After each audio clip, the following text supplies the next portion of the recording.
Hello नमस्कार दोस्तों, स्वागत है आपका नित्य एग्जाम पॉइंटर के डेली करंट अफेयर्स में। आज है 12 अगस्त दोस्तों, और आज हम लोग 12 अगस्त के महत्वपूर्ण करंट अफेयर पर चर्चा करेंगे दोस्तों, जो कि आने वाले एग्जाम के लिए काफ़ी महत्वपूर्ण होंगे। तो अभी तक हमारे चैनल को सब्सक्राइब नहीं किए हैं तो सब्सक्राइब कर लीजिए, साथ ही बेल आइकान को जरूर प्रेस कर दीजिए ताकि लेटेस्ट वीडियो जैसे ही पड़े आपको नोटिफिकेशन जरूर मिल जाए। दोस्तों, इस करंट अफेयर्स का यदि आप PDF डाउनलोड करना चाहते हैं तो डिस्क्रिप्शन में हमारे टेलीग्राम चैनल का लिंक दिया गया है, आप इसे ज्वाइन करिए। डेली के PDF वहाँ पर अपलोड कर दिए जाते हैं दोस्तों। तो आइए पहला क्वेश्चन देखते हैं हम लोग। निम्न में से कौन सा देश कोरोना वायरस की पहली वैक्सीन का रजिस्ट्रेशन कराने के लिए आज यानी 12 अगस्त को तैयार है? तो वो कौन सा देश है दोस्तों? वो है रूस। तो रूस दोस्तों जो है कोरोना वायरस की वैक्सीन बना लिया है और आज 12 अगस्त को उसका क्या कराएगा, रजिस्ट्रेशन कराएगा दोस्तों। ठीक है, तो रूस जो है कोरोना वायरस की पहली वैक्सीन का रजिस्ट्रेशन कराने के लिए 12 अगस्त को तैयार है दोस्तों। रूस के जो उप स्वास्थ्य मंत्री हैं ओलेग ग्रिडनेव ने यह घोषणा किया है कि वैक्सीन गामालेया शोध संस्थान और रूस के रक्षा मंत्रालय के संयुक्त तत्वाधान में तैयार हुई है। वैक्सीन के चिकित्सा परीक्षणों की शुरुआत जो है 18 जून को हुई और इसमें 38 लोग जो है दोस्तों वो शामिल हुए। उन सभी में प्रतिरोधक क्षमता विकसित हो गई है। पहले समूह को 15 जुलाई को छुट्टी दी गई, जबकि दूसरे समूह को 20 जुलाई को छुट्टी दी गई है दोस्तों। ठीक है, तो इस मिलाकर के जो पहला वैक्सीन है वो रूस ने तैयार कर लिया है और आज दोस्तों क्या करेगा, रजिस्ट्रेशन कराएगा। चलिए अब यहाँ हम लोग मैप पे अगर देखें रूस दोस्तों, तो ये जो ग्रीन वाला पार्ट दिख रहा है ये रूस है दोस्तों। ग्रीन वाला ये जो पूरा पार्ट दिख रहा है ये रूस है।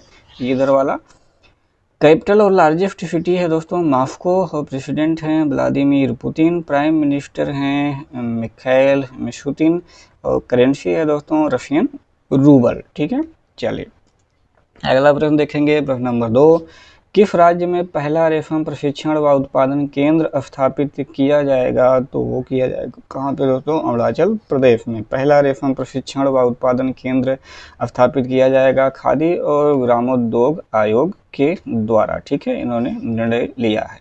इस केंद्र को सितंबर 2000 के पहले सप्ताह में लॉन्च किया जाएगा। KVIC हथकरघा और रेशम रीलिंग मशीन जैसी मशीनरी भी प्रदान करेगा। यह केंद्र 25 स्थानीय कारीगरों को प्रशिक्षण प्रदान करेगा और इस क्षेत्र में बुनाई गतिविधियों को बढ़ावा देगा। तो भारत दुनिया में रेशम का दूसरा सबसे बड़ा उत्पादक है, ये आपको जरूर से जरूर याद रखना है, ये एग्जाम के लिए महत्वपूर्ण है दोस्तों। चलिए अब हम लोग मैप पर देखते हैं। ये है अरुणाचल प्रदेश। अरुणाचल प्रदेश की जो राजधानी है ईटानगर, सबसे बड़ा जो शहर है वो भी ईटानगर ही है। जनसंख्या टोटल दोस्तों 13,83,727 है। घनत्व 17 वर्ग किलोमीटर है। तो सबसे कम आपको बताया गया होगा कि सबसे कम जो घनत्व है दोस्तों वो किसका है? तो अरुणाचल प्रदेश का है। 17 लोग हैं दोस्तों प्रति वर्ग किलोमीटर स्क्वायर। ठीक है, केवल 17 लोग। ठीक है, सबसे ज़्यादा अगर राज्य में देखा जाए तो बिहार का है। अगर उसमें केंद्र शासित प्रदेश भी मिला दिया जाए तो वो किसका आता है? दिल्ली का आता है। ठीक है, चलिए टोटल जो ज़िले हैं अरुणाचल प्रदेश में वो 25 हैं और राजभाषा दोस्तों अंग्रेजी है यहाँ की। और इसका इस गठन कब हुआ था? 20 फरवरी 1987 को। राज्यपाल हैं BD मिश्रा, मुख्यमंत्री हैं ओसामा शाह, समाजसेवी। विधानमंडल यहाँ पर एक सदनीय है। विधानसभा की कुल सीटें 60 ही हैं। संसद की बात करें तो राज्यसभा में 1 सीट है और लोकसभा में यहाँ से 2 सीटें जाती है। उच्च न्यायालय कहाँ है दोस्तों? गुवाहाटी उच्च न्यायालय ईटानगर खंडपीठ इसके अंतर्गत आता है। ठीक है, चलिए अगला प्रश्न देखेंगे। किस राज्य सरकार ने वर्ष 2020-23 के लिए एक नई राज्य औद्योगिक विकास नीति शुरू की है? तो वो शुरू किया है दोस्तों आंध्र प्रदेश राज्य ने। किसने? आंध्र प्रदेश राज्य ने 2020-23 के लिए एक नई राज्य औद्योगिक विकास नीति शुरू की है। तो आंध्र प्रदेश सरकार ने वर्ष 2020-23 के लिए एक नई राज्य औद्योगिक विकास नीति शुरू की है। इस नीति का उद्देश्य क्या है कि युवाओं के लिए रोजगार का सृजन करना। राज्य की पिछली औद्योगिक विकास नीति 2015-20 के बीच ये लागू की गई थी। इस नीति का अनावरण राज्य के उद्योग मंत्री गौतम रेड्डी ने किया। इस नीति का उद्देश्य अच्छी तरह से संतुलित क्षेत्रीय विकास को बढ़ावा देना है।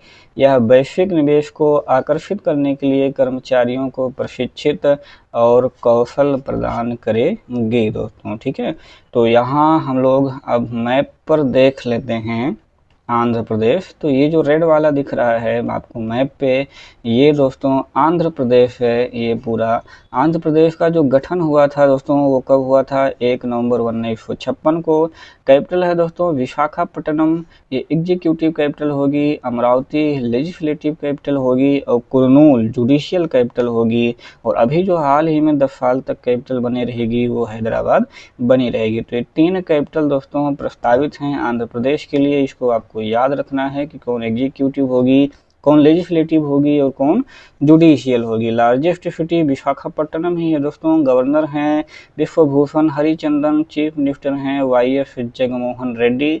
जो लेजिस्लेचर है दोस्तों विधानमंडल, ये यहाँ पे बाईकैमरल यानी कि द्विसदनीय है दोस्तों। द्विसदनीय में क्या होता है कि एक विधानसभा होता है और एक विधान परिषद होती है। ठीक है, चलिए, तो विधानसभा की कुल 175 सीटें हैं और विधान परिषद की कुल 58 सीटें हैं। पार्लियामेंट्री की बात करें तो राज्यसभा में 11 सीटें और लोकसभा की 25 सीटें। हाई कोर्ट क्या है दोस्तों? आंध्र प्रदेश अमरावती। ठीक है, चलिए नेक्स्ट प्रश्न हम लोग देखेंगे। किस देश के प्रधानमंत्री हसन दियाब ने हाल ही में इस्तीफे की घोषणा की है? तो वो कहाँ के हैं? लेबनान। ठीक है, लेबनान के प्रधानमंत्री हैं हसन दियाब। उन्होंने हाल ही में इस्तीफे की घोषणा की है। लेबनान की राजधानी क्या है? तो लेबनान की राजधानी है बेरूत। बेरूत में जो भी शक्तिशाली धमाका हुआ है, न्यूज में था, देखे होंगे आप लोग। इसके बाद लोगों की मांग के आगे झुकते हुए प्रधानमंत्री हसन दियाब ने इस्तीफे की घोषणा की है। लेबनान के जो राष्ट्रपति हैं दोस्तों माइकल आउन, उन्होंने प्रधानमंत्री समेत पूरी सरकार का इस्तीफा स्वीकार कर लिया है। हालांकि राष्ट्रपति ने हसन दियाब से नई सरकार के गठन तक पद पर बने रहने को कहा है। लेबनान में लोग विस्फोट के लिए लापरवाही और कुप्रबंधन को जिम्मेदार ठहरा रहे हैं दोस्तों। तो यहाँ पर आप देख रहे होंगे, ये थोड़ा सा यहाँ बड़े पिक्चर पे दिखाया गया है कि लेबनान आपको यहाँ पे मिलेगा और एक्चुअली में आप जूम करके लेबनान देखेंगे तो यहाँ पर है दोस्तों। ठीक है, तो राजधानी और सबसे जो बड़ा नगर है लेबनान की वो है बेरूत। राजभाषा है अरबी और फ्रांसीसी। सरकार जो है यहाँ पर दोस्तों कॉन्स्टिट्यूशनलिस्ट है, लोकतांत्रिक है, संसदीय राज्य है।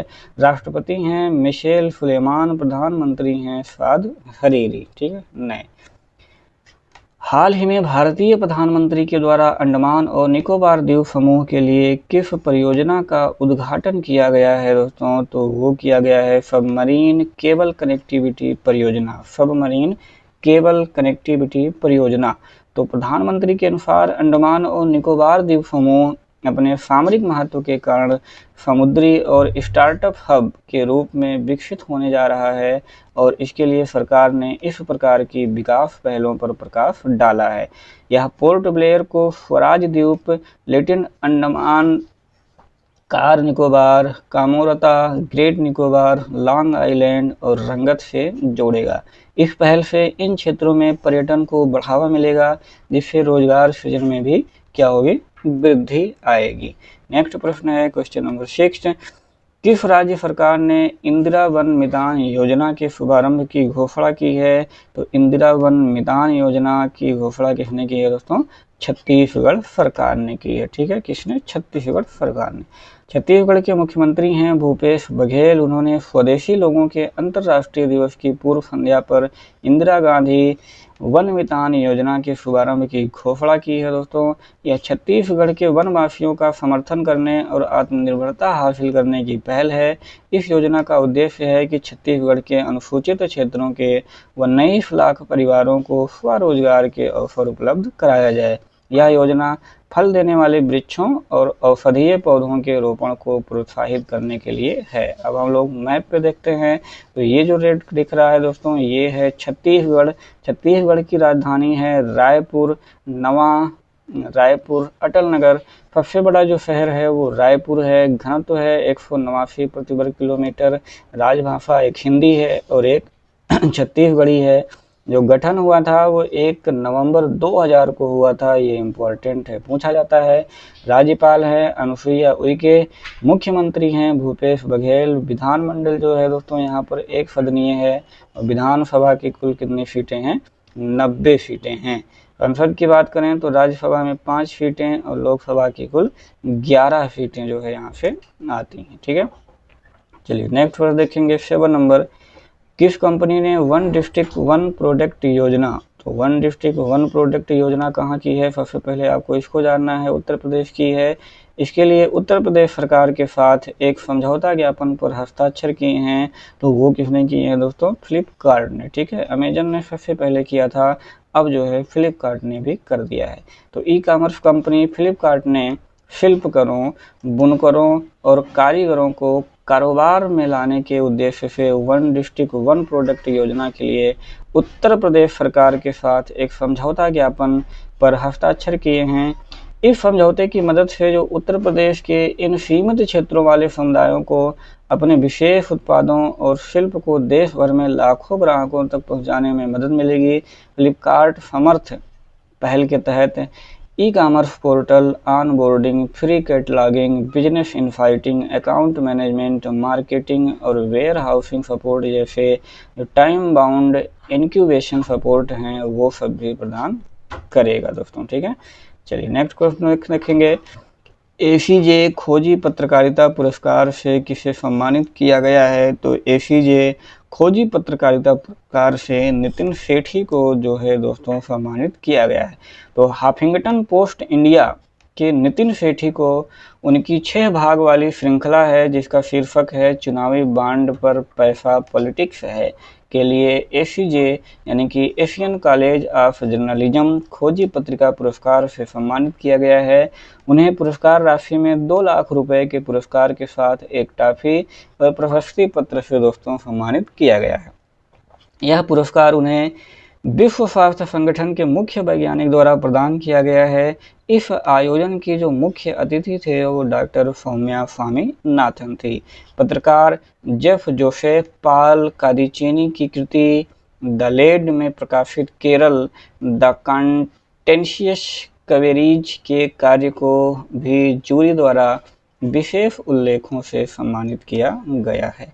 नेक्स्ट प्रश्न है, किस अंतरिक्ष एजेंसी ने स्टार लिंक उपग्रहों का पहला बैच लॉन्च किया है? स्टार लिंक उपग्रहों का पहला बैच लॉन्च किया है तो वो है दोस्तों स्पेस एक्स। ठीक है, स्पेस एक्स एजेंसी द्वारा ये लॉन्च किया गया है। तो स्पेस एक्स ने ब्रॉडबैंड सक्षम स्टार लिंक उपग्रहों की 9वीं परिचालनात्मक उड़ान फाल्कन 9 रॉकेट के साथ स्टारलिंक उपग्रहों का पहला बैच लॉन्च किया है जिसने फ्लोरिडा के केप कैनावेरल एयरफोर्स स्टेशन से उड़ान भरी है।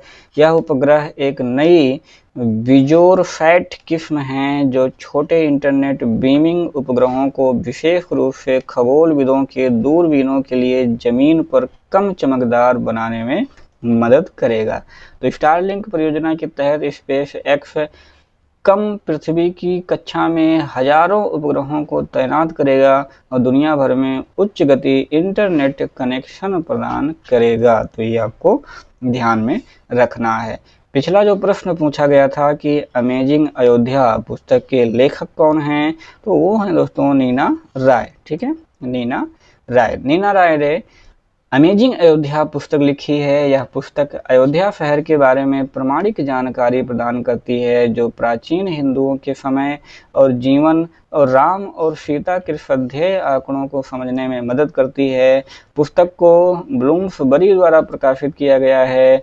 पुस्तक में दुनिया की अन्य सभ्यताओं के प्राचीन सभ्यता की भी तुलना की गई है दोस्तों। ठीक है, तो नीना राय ने लिखा है अमेजिंग अयोध्या। अगला जो क्वेश्चन है दोस्तों वो आपके लिए है कि यूनेस्को ने किस राज्य के गांव को सुनामी रेडी के तौर पर घोषित किया है? यूनेस्को ने किस राज्य के गांव को सुनामी रेडी के तौर पर घोषित किया है? आंध्र प्रदेश के, कि उड़ीसा के, कि महाराष्ट्र के, कि तमिलनाडु के? बहुत ही इंपॉर्टेंट क्वेश्चन है दोस्तों, ये आपके एग्जाम में जरूर आ सकता है। तो इसका आंसर आप लोग जानते हैं तो अच्छी बात है, नहीं जानते हैं तो तुरंत गूगल पर खोजिए, और ऐसा करने से ये क्वेश्चन आपको जरूर याद हो जाएगा दोस्तों। तो इसका आंसर आप लोग कमेंट बॉक्स में जरूर दीजिएगा दोस्तों, हमें आपके आंसर की बेसब्री से प्रतीक्षा रहती है। तो चलिए ख़त्म करते हैं आज का करंट अफेयर दोस्तों यहीं पर। Thanks for watching, have a good day. Daily current affair देखने के लिए बहुत बहुत धन्यवाद। जय हिंद, जय भारत, वंदे मातरम।